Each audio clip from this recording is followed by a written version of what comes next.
वृक्ष लागवडीचं या ठिकाणी 11,000 झाडं लागणे हे माझ्या मतदारसंघामध्ये मंगळवेढा तालुक्यामध्ये झालेलं आहे।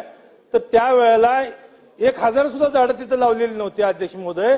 आणि तिथले सरपंच त्या ठिकाणी त्या वन अधिकाऱ्यांच्याकडे ज्या वेळेला तक्रार करायला गेले तर वन अधिकाऱ्यांनी त्या सरपंचाला डोनज म्हणून गाव आहे मंगळवेढा तालुक्यामध्ये, तर त्या सरपंचाला त्या ठिकाणी दम दिला गेला। तर अध्यक्ष महोदय त्या जिथं जिथं ज्या ठिकाणी वन विभागाचे अक्वायर केलेली जिथं आहेत, जिथं झाडं लावायची आहेत, ज्या ठिकाणी झाडं लावलेली आहेत तिथं पानवटे, सीसी डॅम, चेक डॅम, मातीचे हे जी करायची जी नुसते हे कागदावरतीच केलेले आहेत अध्यक्ष महोदय। आणि हे कागदावरती करून त्या वन्यजीव प्राण्यांचं त्या ठिकाणी जिथं पाणी टँकरने टाकायचं आहे तिथं पाणतळे न करता त्या ठिकाणी टँकरचंही बिल काढलं जातंय, ते पाणतळेचंही बिल काढलं जातंय। अध्यक्ष महोदय या सगळ्या गोष्टीचा या सीसीटी, टीसीएम, चेकडॅम, माती तिथल्या आतले असणारे पानवटे हे न करता बिलं उचललेले आहेत, हाही मोठा घोटाळा आहे।